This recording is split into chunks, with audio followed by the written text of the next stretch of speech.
জিয়াউর রহমানের মৃত্যুবার্ষিকীতে খালেদা জিয়ার ভিডিও বার্তা, বললেন দেশের গণতান্ত্রিক যাত্রা বাধাগ্রস্ত হচ্ছে। যে গণতন্ত্র প্রতিষ্ঠা আর সার্বভৌমত্ব রক্ষার লড়াইয়ে তিনি শাহাদাত বরণ করেছেন, সেই গণতন্ত্র নিরবচ্ছিন্ন যাত্রা আজও বাধাগ্রস্ত হচ্ছে। ঢাকা টোকিও ২ সমঝোতা স্মারক সই, সবাই নয় একটি দলই ডিসেম্বরের মধ্যে নির্বাচন চায়। সাংবাদিকদের প্রশ্নের জবাবে প্রধান উপদেষ্টা, We are working hard to fulfill the dreams and aspirations of our people and prepare for a free, fair and credible election. ইশরাকের শপথ ইস্যুতে নির্বাচন কমিশনারকে এক হাত নিলেন আপিল বিভাগ। দ্রুত শপথ না হলে জোরদার আন্দোলনের হুমকি এই বিএনপি নেতা।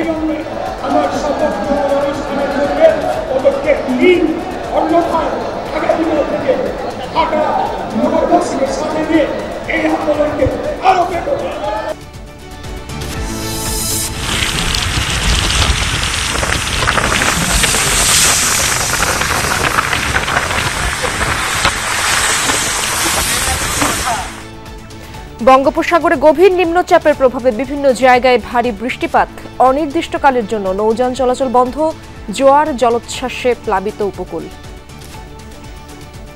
আমরা দুর্ভোগের একেবারে চরম পর্যায়ে, এর মানে কোনো সীমা অতিক্রম করে গেছে। ভয়ভীতির মধ্যে আছে, পরিবার নিয়ে খুব কষ্টের মধ্যে আছে। লঞ্চ ছাড়তেছে না, তারা বলতেছে এই আবহাওয়া কোনোভাবেই যাবে না। জাতিসংঘ শান্তিরক্ষী দিবসে নানা কার্যক্রম, বিশ্ব শান্তি রক্ষায় বাংলাদেশ এখন অবিসংবাদিত নাম, বললেন সেনাপ্রধান। বুধবারের সংঘর্ষের পর চক্ষু বিজ্ঞান ইনস্টিটিউটে যাননি চিকিৎসক, নার্স সহ কর্মচারীরা। সেবা শুশ্রূষা না পাওয়ার অভিযোগ আহত জুলাই যোদ্ধাদের। বিসিবির সভাপতি ফারুক আহমেদের বিরুদ্ধে ৮ পরিচালকের অনাস্থা, ক্রিকেটের স্বার্থে যে কোনো দায়িত্ব নিতে প্রস্তুত আমিনুল ইসলাম বুলবুল। দেশে পদে পদে গণতন্ত্রের নিরাপদ যাত্রা বাধাগ্রস্ত হচ্ছে, এমন অভিযোগ করেছেন বিএনপি চেয়ারপারসন খালেদা জিয়া। বিকেল ইঞ্জিনিয়ার্স ইনস্টিটিউটে বিএনপির প্রতিষ্ঠাতা জিয়াউর রহমানের ৪৪তম শাহাদাত বার্ষিকী উপলক্ষে আলোচনা সভায় দেয়া ভিডিও বার্তায় এ কথা বলেন তিনি। খুব শিগগিরই বাংলাদেশে গণতন্ত্র দেখা যাবে বলে আশা প্রকাশ করেন খালেদা জিয়া। তিনি বলেন, সবার জন্য গণতন্ত্র ও উন্নয়নের মাধ্যমে জিয়াউর রহমানের রাজনীতির শ্রদ্ধা জানাতে হবে। আলোচনা সভায় বিএনপির ভারপ্রাপ্ত চেয়ারম্যান তারেক রহমান বলেন, সরকারের উপদেষ্টাদের সাথে জনগণের যোগাযোগ নেই, তারা মানুষের দুঃখ নিয়ে অবগত নয়। তাদের কেউ কেউ ফাইল নির্ভর কাজ করছেন। মানুষ ভোট দিয়ে নির্বাচিত সরকার করতে প্রস্তুত, তবে সরকার তা উপলব্ধি করতে পারছে না। তারেক রহমান আরো বলেন, সংস্কারে কোনো রাজনৈতিক দলের আপত্তি নেই, তবে সংস্কারের নামে সময়ক্ষেপণ নিয়ে আপত্তি রয়েছে। প্রস্তাবিত সংস্কার শেষ করে ডিসেম্বরের মধ্যে নির্বাচন দেওয়ার আহ্বান জানান তিনি।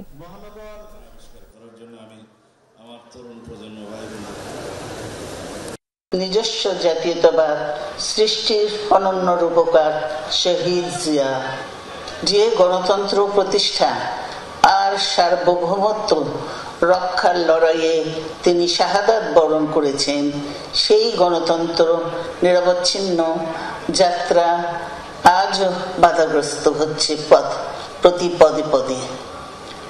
খুব শীঘ্রই আমরা বাংলাদেশকে গণতন্ত্রে পুনঃপ্রতিষ্ঠিত দেখতে পাব। আমি অন্তর্বর্তীকালীন সরকারের কাছে আবারও আহ্বান জানাই, জনগণের আকাঙ্ক্ষাকে ধারণ করুন, অবিলম্বে ডিসেম্বরের মধ্যেই সুনির্দিষ্ট দিনক্ষণ দিয়ে জাতীয় নির্বাচনের তারিখ ঘোষণা করুন। এখানে অন্তর্বর্তীকালীন সরকারের জয় বা পরাজয়ের কোনো কিছুই নেই। বাংলাদেশের সব দল নয়, একটি রাজনৈতিক দলই শুধু চলতি বছর ডিসেম্বরে জাতীয় নির্বাচন চায় বলে দাবি করেছেন প্রধান উপদেষ্টা ডক্টর মোহাম্মদ ইউনূস। জাপানের টোকিওতে অনুষ্ঠিত ৩০তম নিক্কেই ফোরামের ফিউচার অফ এশিয়া সম্মেলনের উদ্বোধনী অনুষ্ঠানে তিনি কথা বলেন। এদিকে আগামী ৫ বছরে জাপানে ১ লাখ বাংলাদেশি কর্মী নিয়োগ সহ ঢাকা ও টোকিওর মাঝে ২টি সমঝোতা স্মারক সই হয়েছে। বৃহস্পতিবার সকালে জাপানের টোকিওতে অনুষ্ঠিত হলো ৩০তম নিক্কেই ফোরামের ফিউচার অব এশিয়ার সম্মেলন। উদ্বোধনী অনুষ্ঠানে বক্তব্য রাখেন অন্তর্বর্তী সরকার প্রধান ডক্টর মোহাম্মদ ইউনূস। বক্তব্যের শুরুতেই তিনি নিক্কেই সম্মেলনের ২০ বছর আগের স্মৃতিচারণ করেন। বলেন, এশিয়া প্রাইজে ভূষিত করা হয়েছিল ডক্টর মোহাম্মদ ইউনূসকে। পরে বাংলাদেশে হওয়া জুলাই আগস্ট অভ্যুত্থানের কথা তুলে ধরেন অন্তর্বর্তী সরকার প্রধান। জানান, চড়াই উতরাইয়ের মধ্য দিয়েই ক্ষমতা আসা সরকারের মূল লক্ষ্য দেশের মানুষের আকাঙ্ক্ষা পূরণ। রোহিঙ্গা সংকটে বাংলাদেশের মানবিক ভূমিকা এবং জাতিসংঘ শান্তি রক্ষায় সক্রিয় অংশগ্রহণের কথাও তুলে ধরেন তিনি।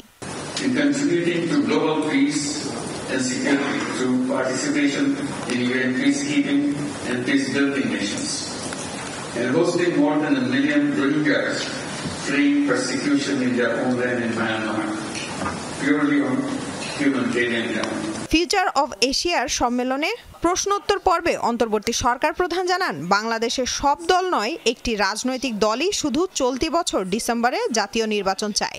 তবে নির্ভেজাল উপায়ে গণতান্ত্রিক ক্ষমতা হস্তান্তরের ওপরেই গুরুত্বারোপ করা হচ্ছে বলেও জানান প্রধান উপদেষ্টা। Between end of this year in December or maximum of June next year. There are opinions that some say let's get it out, get the election done, and then over to the politicians. So that's one view. That's why the politicians are looking for. Not all political parties, just one particular. So that's about what's happening. এদিকে Japan সফরের তৃতীয় দিনে অন্তর্বর্তী সরকার প্রধান অংশ নেন Bangladesh seminar on human resource শীর্ষক এক সেমিনারে। সেখানে জাপান ও বাংলাদেশের মধ্যে দুটি সমঝোতা স্মারক স্বাক্ষর হয়। We don't want to belong to old Bangladesh. We want new Bangladesh. Immediately, government of Japan came very generously to us to help us to rebuild. I didn't get a chance to come here before. After I took the responsibility, this time I got the opportunity to come here. এই সেমিনারে আগামী ৫ বছরে জাপানে ১ লাখ বাংলাদেশি কর্মী নিয়োগের ঘোষণা দিয়েছে Japan কর্তৃপক্ষ ও ব্যবসায়ীরা। লামিয়া তিথি, যমুনা নিউজ। ইশরাকের শপথ ইস্যুতে নির্বাচন কমিশনকে একহাত নিলেন আপিল বিভাগ। স্মরণ করিয়ে দিলেন নির্বাচন কমিশনের সাংবিধানিক ক্ষমতার কথা। পরে ইশরাকের শপথ ইস্যুতে রিট খারিজের বিরুদ্ধে করা লিভ টু আপিল নিষ্পত্তি করে শপথের বিষয়টি নির্বাচন কমিশনকে দেখতে বলেন সর্বোচ্চ আদালত। ইশরাকের আইনজীবীরা বলছেন, যেহেতু নির্বাচন কমিশন গেজেট প্রকাশ করে সিদ্ধান্ত নিয়েছে, সরকার শপথ পড়াতে বাধ্য। অপরদিকে রিটকারীর আইনজীবী বলেন, এরপরও নির্বাচন কমিশন আপিল না করলে আবারও আইনি পদক্ষেপ নেবেন তারা। গত ২৭ মার্চ ঢাকা দক্ষিণ সিটি কর্পোরেশনের ২০২০ সালের ফল বাতিল করে বিএনপি নেতা ইশরাক হোসেনকে মেয়র ঘোষণা করে নির্বাচনী ট্রাইব্যুনাল। ২৭ এপ্রিল ইশরাককে ঢাকা দক্ষিণ সিটি কর্পোরেশনের নতুন মেয়র ঘোষণা করে গেজেট প্রকাশ করে নির্বাচন কমিশন। এরপরে বিষয়টি গড়ায় উচ্চ আদালতে। ইশরাককে শপথ না পড়াতে হাইকোর্টে রিট করেন এক আইনজীবী। তবে ইশরাককে মেয়র ঘোষণা থেকে শুরু করে হাইকোর্টে রিট, কোনো আইনি প্রক্রিয়ায় নিজেদের যুক্ত করেনি নির্বাচন কমিশন। শপথ ইস্যুতে রিট খারিজের বিরুদ্ধে করা লিভ টু আপিলের শুনানিতে নির্বাচন কমিশনের আইনজীবীর কাছে অবস্থান জানতে চান আপিল বিভাগ। এ সময় ইসির ভূমিকা নিয়ে অসন্তোষ প্রকাশ করেন প্রধান বিচারপতি।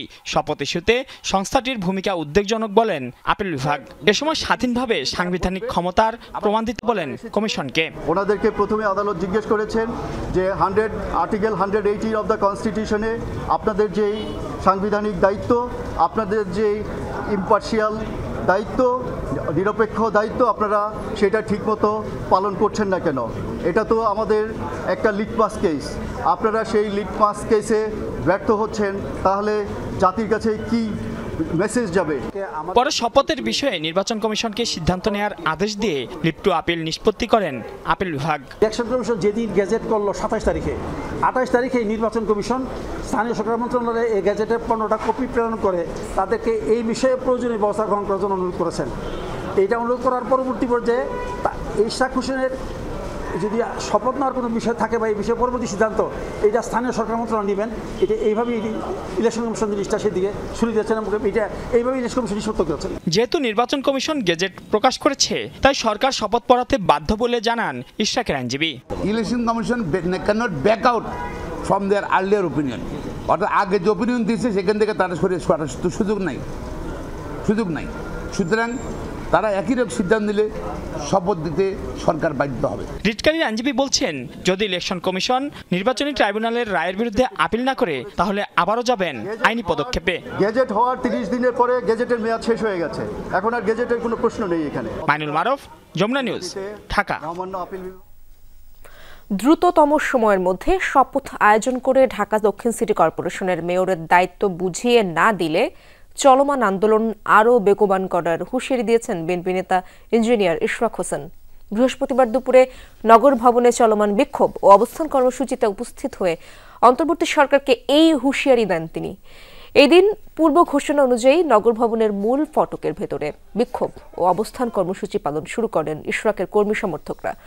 কয়েকদিন ধরে ঢাকাবাসী ব্যানারে হওয়া এই আন্দোলন বৃষ্টি উপেক্ষা করেই চালিয়ে যান তাদের কর্মসূচি। দুপুরের পর ইশরাক হোসেন উপস্থিত হয়ে বলেন, আদালত সিদ্ধান্ত দেওয়ার পরও গড়িমসি করছে সরকার। তিনি আরো বলেন, আদালতের নির্দেশনা না মানলে তা হবে অবমাননাকর। বাংলাদেশের সর্বোচ্চ আদালত এবং আপিল বিভাগের প্রতি তারা আদালত অবমাননার শামিল হচ্ছে।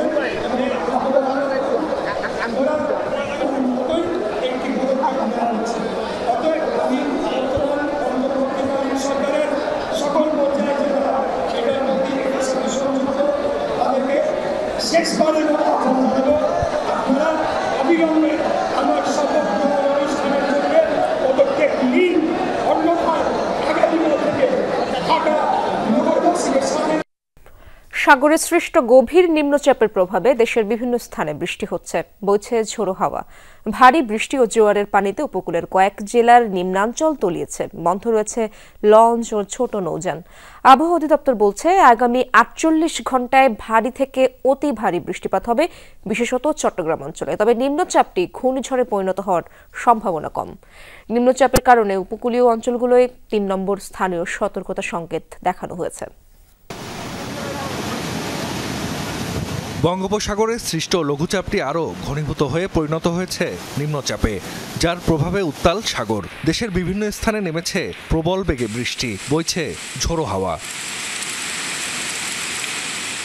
উপকূলীয় জেলা বরগুনা, ঝালকাঠি, পটুয়াখালী সহ কয়েকটি জেলায় ভারী বৃষ্টি ও জোয়ারের পানিতে তলিয়েছে নিম্নাঞ্চল। এতে ভোগান্তিতে স্থানীয়রা। গবাদি পশুসহ মালপত্র নিয়ে অন্যত্র সরে যাচ্ছেন তারা।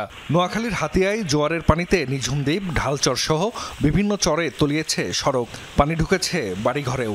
এতে চরম দুর্ভোগে দুর্গত এলাকার মানুষ। বরগুনা একটা কাজের জন্য আসছিলাম, পাথরঘাটা যাব, পানির জন্য পার হইতে পারতেছি না। আমরা দুর্ভোগের একেবারে চরম পর্যায়ে, এর কোনো সীমা অতিক্রম করে গেছে। মেঘনা নদীর পাশে আমরা সবসময় আতঙ্কিত থাকি, যে কোনো বৃষ্টি তুফান আসলে আমরা ভয়ভীতির মধ্যে আছি, পরিবার নিয়ে খুব কষ্টের মধ্যে আছি। বৈরী আবহাওয়ায় হাতিয়ার সাথে বন্ধ হয়ে যায় সারা দেশের নৌ যোগাযোগ। এছাড়া পাটুরিয়া, দৌলতদিয়া এবং ভোলা ও বরিশালের বিভিন্ন রুটেও বন্ধ করে দেওয়া হয় লঞ্চ ও ছোট নৌযান। ট্রলার এগুলা সীমিত এখন চলাফেরা করতেছে না, বন্ধ আছে। লঞ্চ ছাড়তেছে না, তারা বলতেছে এই আবহাওয়া কোনোভাবেই যাবে না। ফেনীতে টানা বর্ষণে মুহুরী নদীর পানি বিপদসীমার উপর দিয়ে প্রবাহিত হয়ে বন্যা পরিস্থিতি দেখা দেওয়ার শঙ্কা রয়েছে। পরিস্থিতি মোকাবেলায় সব ধরনের প্রস্তুতি নেওয়া হচ্ছে বলে জানিয়েছেন জেলা প্রশাসক। স্থানীয় যে এনজিও গুলো আছেন, স্বেচ্ছাসেবী সংগঠনগুলো আছেন, রেড ক্রিসেন্ট আছেন, তাদের যে ট্রেন যারা স্বেচ্ছাসেবী আছেন, তাদের সহায়তা নিয়ে আমরা এটি মোকাবেলা করতে পারবো। এদিকে রাজধানীতেও সকাল থেকেই নামে বৃষ্টি। আবহাওয়া অধিদপ্তরের পূর্বাভাস বলছে, আগামী 48 ঘন্টায় ভারী থেকে অতি ভারী বৃষ্টি হবে, বিশেষত চট্টগ্রাম অঞ্চলে। রোববার থেকে কমে আসবে বৃষ্টিপাত। নিম্নচাপটি ঘূর্ণিঝড়ে পরিণত হওয়ার সম্ভাবনা কম বলেও জানিয়েছে আবহাওয়া অধিদপ্তর। রাজশাহী, রংপুর, খুলনা, বরিশাল, চট্টগ্রাম, ঢাকা, সিলেট, ময়মনসিংহ এইসব বিভাগে কোথাও কোথাও ভারী থেকে অতি ভারী বৃষ্টিপাতের সম্ভাবনা আছে আগামী 24 ঘন্টার মধ্যে। এর সাথে থাকবে দমকা বাতাস, ঝোড়ো হাওয়া, কখনো কখনো বিভিন্ন অঞ্চলে বজ্র বৃষ্টি হতে পারে। এই বজ্র বৃষ্টির সাথে বজ্রপাতও থাকতে পারে। থেমে থেমে বৃষ্টি হচ্ছে চট্টগ্রামেও। সাগরের জোয়ার আসার পর প্লাবিত হয় বন্দরনগরীর বেশিরভাগ নিচু এলাকা। বেড়িবাঁধের ভাঙা অংশ দিয়ে জোয়ারের পানি ঢুকে তলিয়ে যায় কক্সবাজারের কুতুবদিয়া, মহেশখালী, পেকুয়া সহ বিভিন্ন উপকূলীয় এলাকার নিম্নাঞ্চল। সাগর উত্তাল থাকায় টেকনাফ সেন্ট মার্টিন রুটে সব ধরনের নৌযান চলাচল বন্ধ থাকায় সেন্ট মার্টিনে দেখা দিয়েছে নিত্যপণ্যের সংকট। এদিকে ভারী বৃষ্টিতে পার্বত্য অঞ্চলে শঙ্কা রয়েছে পাহাড় ধসেরও। স্থানীয় প্রশাসনের পক্ষ থেকে সতর্ক করা হচ্ছে ঝুঁকিপূর্ণভাবে বসবাসকারীদের। জাহিদ হাসান, যমুনা নিউজ। দর্শক, আবহাওয়ার সবশেষ পরিস্থিতি জানার চেষ্টা করব। ভোলায় যেতে চাই আমার সহকর্মী জুয়েল শাহের কাছ থেকে, সেখানকার খবর জানবো। জুয়েল, সেখানকার অবস্থা জানাবেন। উপকূলে কি এখনো বৃষ্টি হচ্ছে এবং যেখানকার অঞ্চলগুলো প্লাবিত হয়েছে সেই এলাকাগুলোর পরিস্থিতি জানাবেন।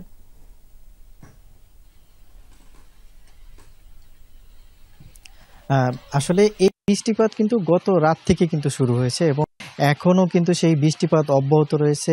আমরা রাত থেকে শুরু করে সকাল পর্যন্ত দেখতে পেয়েছি যে বৃষ্টিপাতের পরিমাণ কিন্তু বেলা যত গড়ায় ততই কিন্তু বৃষ্টিপাতের পরিমাণ বাড়ে এবং দুপুরের দিকে কিছুটা বৃষ্টি কমেছিল, কিন্তু বিকেলের পর থেকে কিন্তু বৃষ্টিপাতের পরিমাণ আরও বৃদ্ধি পেয়েছে এবং বৃষ্টিপাতের সাথে কিন্তু বাতাসও কিন্তু ছিল এবং মাঝারি বাতাসও আমরা লক্ষ্য করেছি।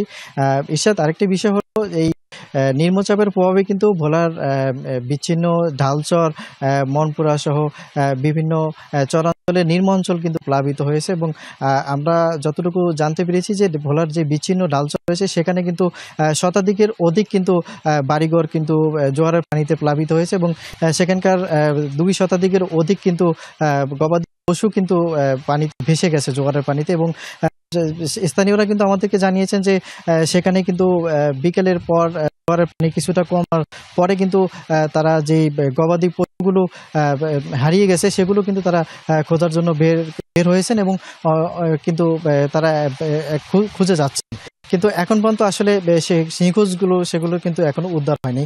এছাড়াও সেই জোয়ারের পানির কারণে পানিতে যে বাড়িঘর বিধ্বস্ত হয়েছে সেই বিধ্বস্ত বাড়িঘরের অবস্থা যদি আমরা বলি সেখানে কিন্তু মানুষ। জুয়েল, ধন্যবাদ আপনাকে। সহকর্মী জুয়েল সাহা জানাচ্ছিলেন ভোলার পরিস্থিতির খবর।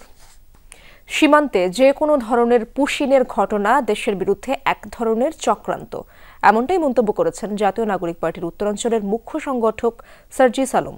দুপুরে লালমনিরহাটের পাটগ্রামে পথসভা করে দলটি। এ সময় সার্জিস বলেন, ভারতের আচরণ প্রতিবেশী দেশ হিসেবে সন্তোষজনক নয়। যতদিন শেখ হাসিনাকে ফেরত না দেবে ততদিন ভারতের সাথে বাংলাদেশের মানুষের সম্পর্ক স্বাভাবিক হবে না। সীমান্তে নিরাপত্তা ইস্যুতে সার্জিস আলম বলেন, আওয়ামী লীগের আমলে বিজিবিকে জিম্মি করে রাখা হয়েছিল, তবে বিজিবির সক্ষমতা রয়েছে পৃথিবীর যে কোনো বাহিনীর সাথে টেক্কা দেয়ার।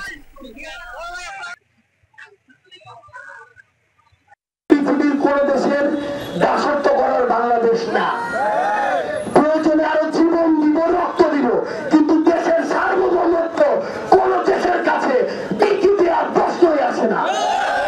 যতদিন পর্যন্ত খুনি হাসিনা ভারতে আশ্রিত থাকবে বাংলাদেশের মানুষের সাথে ভারতের সম্পর্ক স্বাভাবিক হবে না।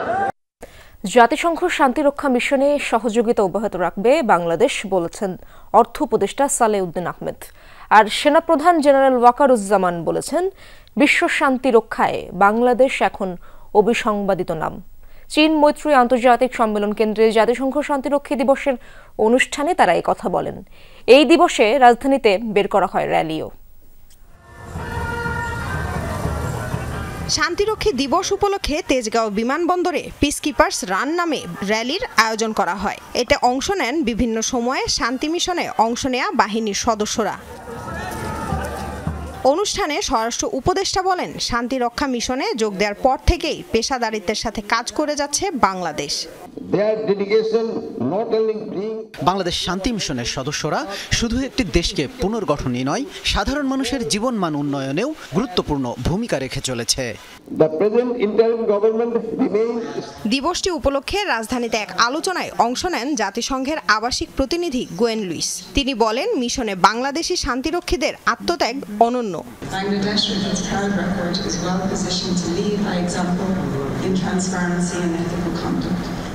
অনুষ্ঠানে সেনাপ্রধান জেনারেল ওয়াকারুজ্জামান বলেন, বিশ্ব শান্তি রক্ষায় বাংলাদেশের ভূমিকা তুলনাহীন। Bangladesh reiterates our solid commitment to global peace by persistently responding to the call of the United Nations. Our spirit is derived from the directives of the Constitution and the lessons from the immense sacrifice endured during our war of liberation. We shall continue to stand for global peace in future days. অর্থ উপদেষ্টা সালেউদ্দিন আহমেদ জানান, জাতিসংঘ শান্তিরক্ষা মিশনের সহযোগিতা অব্যাহত রাখবে বাংলাদেশ। বাংলাদেশের শান্তিরক্ষা বাহিনী যাতে আরও আত্মবিশ্বাস ও দক্ষতার সাথে জাতিসংঘের শান্তিরক্ষা মিশনের কার্যক্রমে অংশগ্রহণ করে, সে লোকে আমি আগেই বলেছি, আমাদের যে কোনো সরকার, শুধু এই ট্রানজিশন গভর্নমেন্ট, যে কোনো সরকারই আগেও সহায়তা করেছে, এখন আমরা উঠছি, ভবিষ্যতে অব্যাহত থাকবে। এরপর বিভিন্ন দেশে বাংলাদেশ শান্তিরক্ষা মিশনের সাথে ভার্চুয়ালি মতবিনিময় করেন অর্থ উপদেষ্টা। আহত 2 সদস্যকে সম্মানিত করা হয় অনুষ্ঠানে। লামিয়া তিথি, যমুনা নিউজ, ঢাকা। চক্ষু বিজ্ঞান ইনস্টিটিউটে তৈরি হয়েছে হযবরল অবস্থা। নেই কোনো চিকিৎসক, নার্স কিংবা পরিচ্ছন্নতা কর্মী। হাসপাতালে আছেন শুধু জুলাই যোদ্ধারা। তাদেরও দেয়া হচ্ছে না কোনো ধরনের সেবা কিংবা খাবার। বুধবার দিনভর হাসপাতালের বাইরে মারমুখী ভঙ্গিতে থাকলেও বৃহস্পতিবার সকালে আহত জুলাই যোদ্ধাদের দাবি, হাসপাতালের কর্মীরাই তাদের উপর হামলা করেছে। চিকিৎসকদের লাঞ্ছিত করা, হাসপাতালে পরিবেশ নষ্ট সহ বিভিন্ন অভিযোগে 27 মে বিকেল থেকে কর্মবিরতিতে চক্ষু বিজ্ঞান ইনস্টিটিউটের চিকিৎসক ও কর্মকর্তারা। বুধবার সকালে নানা ইস্যুকে কেন্দ্র করে সংঘর্ষে জড়ায় জুলাই আন্দোলনে আহত এবং হাসপাতালের কর্মচারীরা। মারমুখী অবস্থানে দেখা যায় তাদেরকে। পরে সেনাবাহিনীর হস্তক্ষেপে পরিস্থিতি শান্ত হয়। বৃহস্পতিবার সকাল থেকেই চক্ষু বিজ্ঞান ইনস্টিটিউটে ভুতুড়ে পরিস্থিতি। আউটডোর এবং ইনডোরে সকল কার্যক্রম ছিল বন্ধ। বন্ধ ছিল প্রায় সকল ওয়ার্ড, কেবিন, ফার্মেসি কিংবা ক্যান্টিন। এমনকি কোনো পরিচ্ছন্নতা কর্মীরও দেখা মেলেনি। হাসপাতালে অন্য কোনো রোগী না থাকলেও চতুর্থ তলার বিভিন্ন ওয়ার্ডে পাওয়া যায় জুলাই আন্দোলনে আঘাত পাওয়া আহতদের। সিসি ক্যামেরা খুলে নিয়ে তাদের উপর হামলা করা হয় এমন অভিযোগ তাদের। তবে নিজেরা হামলা করেছিলেন কিনা সে প্রশ্নের কোনো উত্তর দেননি তারা। ভিতরে ঢুকে আমাদের উড়াদোড়া মার শুরু করছে, আন্দাকান্দা মার। আমরা যে এমনি অসুস্থ, আমরা যে আহত, আমরা এই জায়গায় ভর্তি পেশেন্ট, অসুস্থ বলেই তো ভর্তি, আর আমাদের এই অসুস্থতা ওরা দেখেনি। প্রাইভেটে শোয়া অবস্থায় আমাদেরকে হসপিটালের স্টাফরা এসে আঘাত করে। গেঞ্জামের পরে লিফট বন্ধ করে দিছে, এরপরে হচ্ছে পানি বন্ধ করে দিছে, এরপরে হচ্ছে ঔষধ, নার্সটা সবাই চলে গেছে। সকাল থেকে কোনো নার্সও আসে নাই, কেউ দেখতে আসে নাই। হাসপাতাল থেকে সরাতে ফিল্টার পানির সরবরাহও বন্ধ করা হয়েছে বলে জানান আহতরা। আমার ঘুষ হয়েছে, কি হয়েছে, একদম লাঠি ছিল না ওই সময়, আমারও প্রথম মারছে। আরও কয়েকজন ডাক্তার আছে, ওনাদের নেতৃত্বে ওনাদের যে পুরো আউটসোর্সিংয়ের যে টিম আর হচ্ছে স্টাফ, তারা সকলেই আমাদের এই 4 তলার ওয়ার্ডে ঢুকে চলে আসে, লাঠি ইস্যুটা নিয়ে চলে আসে। প্রায় 36 ঘন্টা ধরে হাসপাতালে সব ধরনের সেবা বন্ধ থাকলেও এই বিষয়ে স্বাস্থ্য মন্ত্রণালয় কিছুই করছে না বলে জানান জুলাই ফাউন্ডেশনের কর্মকর্তারা। গত দিনের পর থেকে বিকাল 4টার পর থেকে এখন পর্যন্ত গভর্নমেন্টের কেউ অথবা হসপিটাল কর্তৃপক্ষের কেউ ওদের কোনো সেবা দেয়নি। জুলাই শহীদ স্মৃতি ফাউন্ডেশন গতদিন দুপুরবেলা বিকেলবেলায় ওদের খাওয়ার একটা ব্যবস্থা করে, আর আজকে সকালবেলা একটা খাওয়ার ব্যবস্থা করছিল। ট্রিটমেন্টের ব্যবস্থা করা হচ্ছে, আর প্রয়োজনীয় যে সুযোগ সুবিধার প্রয়োজন, যেটা প্রয়োজন হচ্ছে ওটা জানার চেষ্টা করছি আমরা। গভর্নমেন্ট থেকে কেউ এখানে আসছে না, ওনাদের সাথে যোগাযোগ করার চেষ্টা করছে না। এমন পরিস্থিতি নিয়ে কথা বলার জন্য পুরো হাসপাতালে কোনো দায়িত্বশীল ব্যক্তিকে খুঁজে পাওয়া যায়নি। ভাস্কর ভাদুরী, যমুনা নিউজ, ঢাকা। নির্বাচিত সরকার থাকলে গণ অভ্যুত্থানে আহতদের চিকিৎসার দায়িত্ব অবহেলা করতে পারত না বলে মন্তব্য করেছেন বিএনপির যুগ্ম মহাসচিব শহীদ উদ্দিন চৌধুরী অ্যানি। বৃহস্পতিবার সকালে সোহরাওয়ার্দী হাসপাতালে আমরা বিএনপি পরিবার এর পক্ষ থেকে চোখ হারানো 4 যুবকের খোঁজ খবর নেওয়ার শেষে এসব কথা বলেন তিনি। অভিযোগ করেন, আহতদের চিকিৎসায় সরকারের আন্তরিকতা দেখা যাচ্ছে না। নির্বাচিত সরকার থাকলে এই দায় এড়াতে পারত না বলেও মন্তব্য করেন তিনি আরো বলেন, বিএনপি নির্বাচন চায় গণতন্ত্রের স্বার্থে, সেই সাথে দ্রুত শেখ হাসিনার বিচার দৃশ্যমান করার দাবি জানান অ্যানি। আসন্ন ঈদ এবং রাষ্ট্রীয় বাজেটের কারণে সরকারি চাকরি অধ্যাদেশের বিতর্কিত ধারা বাতিলে প্রতিদিন 1 ঘণ্টা কর্মবিরতির কর্মসূচি স্থগিত করেছেন সচিবালয় কর্মকর্তা কর্মচারী ঐক্য ফোরাম।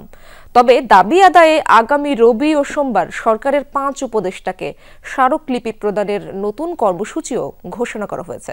একই দিন সারা দেশের সব সরকারি কার্যালয়ের দপ্তর প্রধান এবং বিভাগীয় কমিশনার ও জেলা প্রশাসক বরাবর স্মারকলিপি দেওয়া হবে। সকালে 1 ঘণ্টা কর্মবিরতি পালনের পর এই কর্মসূচি ঘোষণা করেন নেতারা। এর আগে সকাল 10টা থেকে বিভিন্ন মন্ত্রণালয় এবং দপ্তর থেকে বের হয়ে জনপ্রশাসন মন্ত্রণালয়ের লাইব্রেরিতে জড়ো হন কর্মচারীরা।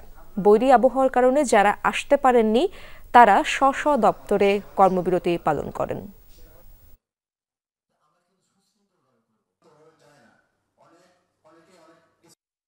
আশা করি আপনারা শনিবার প্রধান উপদেষ্টা মহোদয় আসার পরে তার সাথে আলোচনা করে রবিবার আমাদেরকে একটা ভালো রেজাল্ট দেবেন। আমরা সে প্রত্যাশায় থাকবো। তবে আমাদের কর্মসূচি চলবে 3টা স্মারকলিপি আমরা রবিবারে দেব আর সোমবারে দেব 2টা।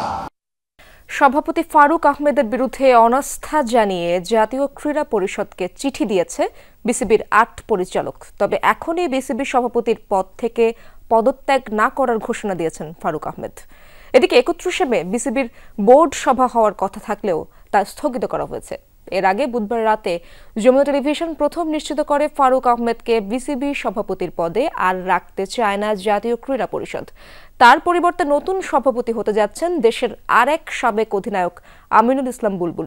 যদিও গঠনতন্ত্র অনুযায়ী বুলবুলের কাউন্সিলরশিপ পাওয়া নিয়ে রয়েছে জটিলতা। আর সরকারি হস্তক্ষেপে বোর্ড সভাপতির চেয়ারে পালা বদল আসলে ভঙ্গ হতে পারে আইসিসির গাইডলাইন। এর আগে জাতীয় ক্রীড়া পরিষদের কাউন্সিলর হয়ে বিসিবিতে পরিচালক হয়ে গত বছরের 21 আগস্ট সভাপতি নির্বাচিত হন ফারুক আহমেদ। আগামী নির্বাচন পর্যন্ত এই পদে থাকার কথা ফারুকের। জোর গুঞ্জন, বিসিবির নতুন সভাপতি হচ্ছেন দেশের আরেক আমিনুল ইসলাম বুলবুল। এ নিয়ে সরাসরি কোনো মন্তব্য না করলেও জাতীয় দলের সাবেক অধিনায়ক বলেছেন, দেশের ক্রিকেটের স্বার্থে যে কোনো দায়িত্ব পালন করতে প্রস্তুত তিনি। জানা গেছে, কর্মস্থল আইসিসি থেকে 3 মাস বিনা বেতনে ছুটি নেয়ার প্রক্রিয়াও শেষ করেছেন তিনি। তবে সমস্যা হলো, সরকারি হস্তক্ষেপে বোর্ড সভাপতির চেয়ারে রদবদল হলে নেমে আসতে পারে আইসিসির খড়গ। 2 জন পরিবর্তন হয়েছে, প্রেসিডেন্ট এবং একজন নতুন ডাইরেক্টর এসছে এনএসসির মাধ্যমে। 2 জন এনএসসির রিপ্লেসমেন্ট এসছে, বাট এছাড়া আমি কোনো পরিবর্তন দেখিনি। আমিনুল ইসলাম বুলবুলের সাথে এই কথোপকথন গত বছর অক্টোবরের। ফারুক আহমেদ বিসিবি সভাপতির চেয়ারে বসেছেন সবে 2 মাস পেরিয়েছে। তখন ক্ষমতার পালাবদলের স্রোতে নাজমুল হাসান পাপন ভেসে যাওয়ার পর ফারুক আহমেদ আর নাজমুল আবেদিন ফাহিমের বিসিবিতে আসাকে বড় কোনো পরিবর্তন হিসেবে দেখেননি বুলবুল। জানিয়েছিলেন দেশের ক্রিকেট নিয়ে কাজ করার কথাও, তবে আক্ষেপ ছিল কোনো প্রস্তাবনা না পাওয়ার। আমি তো কোনোদিন কোনো অফার পাই না, এবং আমি আসলে কি লক্ষ্যে কি জন্য কাজ করতে যাব সেটা তো আমি কখনো কারো থেকে কোনো দিক নির্দেশনা পাইনি। প্রস্তাব তো এবার পেলেন। ফারুক আহমেদের পর বিসিবির নেতৃত্বে উচ্চ পর্যায়ের প্রথম পছন্দ আমিনুল ইসলাম বুলবুল। আইসিসিতে কর্মরত দেশের সাবেক এই অধিনায়ক এর আগে ক্রিকেটের সর্বোচ্চ নিয়ন্ত্রক সংস্থার সাথে কমিটমেন্টের কথাও বলেছেন বহুবার। 3 মাস আইসিসি থেকে বিনা বেতনে ছুটি নেয়ার প্রক্রিয়াও শেষ। দেশের জন্য স্যাক্রিফাইস করে কিছু করে যেতে চান নিজ দেশের ক্রিকেটের জন্য। আমাদের ক্রিকেটে মনোযোগী হওয়া উচিত আরো। আমাদের উপজেলা ক্রিকেট, আমাদের জেলা ক্রিকেট, আমাদের এই জায়গাগুলোতে আরো বেশি সম্পর্ক স্থাপন করা উচিত, যাতে আমরা আরো আমরা ক্রিকেটটা ভাবি যে জাতীয় দল। ক্রিকেট কিন্তু সকলের একটা অংশগ্রহণ করার মতন একটা পরিবেশ সৃষ্টি করতে হবে। জাতীয় ক্রীড়া পরিষদের কাউন্সিলর হয়ে বিসিবিতে পরিচালক পদে গত বছরের 21 আগস্ট সভাপতি নির্বাচিত হন ফারুক আহমেদ। আগামী নির্বাচন পর্যন্ত এই পদে থাকার কথা ফারুকের। তবে মাত্র 9 মাসের মাথায় বাংলাদেশ ক্রিকেট বোর্ডের চেয়ার ছাড়তে হচ্ছে দেশের সাবেক এই অধিনায়ককে। সিদ্ধান্ত জানিয়ে দেওয়া হয়েছে এনএসসি থেকেও। তবে নির্বাচন ছাড়াই এমন পালাবদল হলে সরকারি হস্তক্ষেপের বিষয়টিও আসবে সামনে। আইসিসির গাইডলাইন বলছে নির্বাচিত কোনো বোর্ডে বদল আনতে পারে না কোনো সরকার। উদাহরণ আছে শ্রীলঙ্কা, জিম্বাবুয়ের মতো বোর্ডের আইসিসির সাময়িক নিষেধাজ্ঞায় পড়ার। রঞ্জন শান্ত, যমুনা স্পোর্টস। দেশীয় স্বার্থ জলাঞ্জলি দিয়ে নতুন টেলিকম নীতিমালা বাস্তবায়ন হলে রাজস্ব আয়ে ধস নামবে, বেকারত্ব সৃষ্টির পাশাপাশি জাতীয় নিরাপত্তাকে সংকটে ফেলবে। সকালে টেলিকম নীতি পরিবর্তনের সন্ধিক্ষণে টিআরএনবি আয়োজিত ব্রিফিংয়ে এমন অভিমত ব্যক্ত করেন ইন্টারকানেকশন এক্সচেঞ্জ আইসিএক্স ব্যবসায়ীরা। টেলিকম খাত থেকে দেশি উদ্যোক্তাদের সরিয়ে দেয়া ষড়যন্ত্র চলছে বলেও অভিযোগ করেন ব্যবসায়ীরা।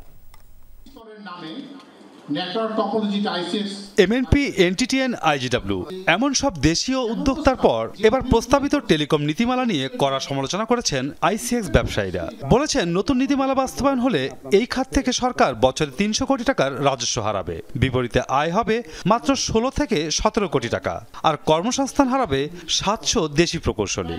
রাইট নাও আইসিএক্স বন্ধ হয়, এখনকার যে ট্রাফিক ফোরকাস্ট, হ্যাঁ, সেই অনুযায়ী সরকার হচ্ছে যে স্ট্রেট 300 কোটি টাকা করে বছরে হারাবে, হ্যাঁ, আর তার পরিবর্তে সরকার আসলে পাবে অনলি 16 কোটি বা 17 কোটি টাকা। এমনওরা একচাটিয়া এই দেশে আধিপত্য করবে, দেশীয় এবং ছোট ছোট কোম্পানিগুলি আস্তে আস্তে সংকুচিত হয়ে যাবে। নিচের যে কোম্পানিগুলি আছে আইএসপি টাইএসপি, যেগুলি আমাদের ছোট ছোট ছেলেমেয়েরা কাজ করে কোম্পানিগুলি, সেগুলি এত ছোট হয়ে যাবে যেগুলি আর বাঁচে থাকার আর থাকবে না। স্থানীয় ব্যবসায়ীদের অভিযোগ, শুধুমাত্র মাল্টিন্যাশনাল কোম্পানিগুলোর হাতে ব্যবসা তুলে দেওয়ার জন্য এই ষড়যন্ত্র বাস্তবায়নে উঠে পড়ে লেগেছে বিটিআরসি। এজন্য আইএলটিটিএস পলিসিকে জটিল বলে প্রোপাগান্ডা ছড়ানো হচ্ছে। মাল্টিন্যাশনাল কোম্পানিদেরকে দেশীয় সম্পদ তুলে দেওয়ার জন্য বিটিআরসি তথা যেভাবে উঠে পড়ে লেগেছে, তারপরে ফলে কি হবে, আমাদের যারা দেশীয় উদ্যোক্তা রয়েছে, দেশীয় ইঞ্জিনিয়ার্সরা রয়েছে, দেশীয় সম্পদ যেটা রয়েছে সেটা চলে যাবে। রিফর্মের যে পলিসিটা আছে ওটার মধ্যে কিন্তু মোবাইল অপারেটরদের প্রত্যেকটা লেয়ারে থাকার সুযোগ করে দেওয়া হয়েছে। সাবমেরিনেও থাকতে পারবে, তারা মাঝখানে এনটিটিএন টাওয়ার করতেও থাকতে পারবে, অ্যাক্সেস লেয়ারে তো আছেই। এরকম যদি হয়, বাংলাদেশে আমি যেটা দেখি 2টা অপারেটর, বড় অপারেটর ছাড়া, গ্রামীণ আর রবি ছাড়া আর কেউ বাঁচতে পারবে না। আইসিএক্স ব্যবসায়ীরা অভিযোগ করেন মাত্র 4 মাস আগে আইসিএক্স খাতে 150 কোটি টাকা বলপূর্বক বিনিয়োগে বাধ্য করে বিটিআরসি, অথচ এখন আইসিএক্স বিলুপ্তির পায়তারা চলছে। আমাদের ভ্যালুয়েশনটা কি, আমরা কোন কোন জায়গায় ভ্যালুয়েট। মাসুদুজ্জামান রবিন, যমুনা নিউজ, ঢাকা। ভিআইপি প্রোগ্রামের নামে অর্থলুট সহ নানা দুর্নীতির অভিযোগে গণপূর্তের প্রধান প্রকৌশলী শামীম আক্তারের বিরুদ্ধে আরও একটি অনুসন্ধানে নেমেছে দুদক। নিজেকে পীর হিসেবে জাহির করা এই প্রকৌশলীর লুটপাটের সঙ্গী আরও বেশ কয়েকজন।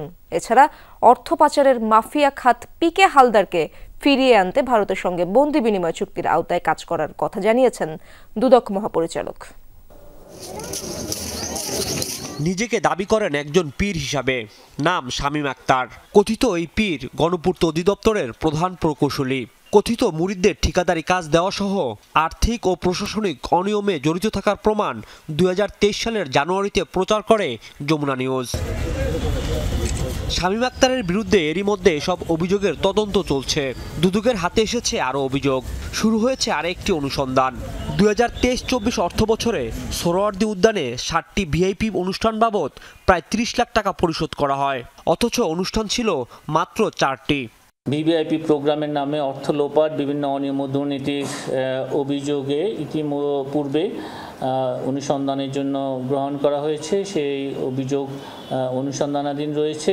তার বিরুদ্ধে আরও একাধিক অভিযোগ আসার প্রেক্ষিতে এই সর্বশেষ যে অভিযোগটি এসেছে সেটিও পূর্বের অভিযোগের সাথে সংযুক্ত করে অনুসন্ধান করার সিদ্ধান্ত গৃহীত হয়েছে। এর আগে তার বিরুদ্ধে সুনির্দিষ্ট 11টি অভিযোগ গৃহায়ন ও গণপূর্ত মন্ত্রণালয়ে জমা দিয়েছিল হাউস বিল্ডিং রিসার্চ ইনস্টিটিউট। কথিত মুরিদদের ঠিকাদারি কাজ দেওয়া সহ আর্থিক ও প্রশাসনিক অনিয়মে জড়িত থাকার নানা প্রমাণ উঠে আসে সে সময়ে। আওয়ামী লীগ সরকার রাস্তা ভাজন হওয়ায় এতদিন খুব একটা সমস্যায় পড়তে হয়নি তাকে। এদিকে কয়েকশো কোটি টাকা পাচারকারী পিকে হালদার ও তার সহযোগী ইন্টারন্যাশনাল লিজিংয়ের সাবেক এমডি রাশিদুল হক এবং বাংলাদেশ ব্যাংকের সাবেক ডেপুটি গভর্নর এসকে সুরের স্ত্রী কন্যার বিরুদ্ধে চার্জশিটের অনুমোদন দিয়েছে দুদক। মামলার তদন্ত শেষে নির্দিষ্ট সময়ের মধ্যে দুর্নীতি দমন কমিশনে সম্পদ বিবরণী দাখিল না করার অপরাধে চার্জশিট দাখিলের সিদ্ধান্ত গৃহীত হয়েছে। এছাড়া যাত্রী কল্যাণ সমিতির মহাসচিব মোজাম্মেল হক চৌধুরীকে দুর্নীতির অভিযোগে জিজ্ঞাসাবাদ করেছে সংস্থাটি। যারা বিদেশে পালিয়ে গেছেন, যাদের গাড়ি জব্দ হয়েছে, তারা আমাকে দুদককে আমার বিরুদ্ধে ব্যবহার করছেন বলে আমি মনে করি। রাজীব আহমেদ, যমুনা নিউজ, ঢাকা।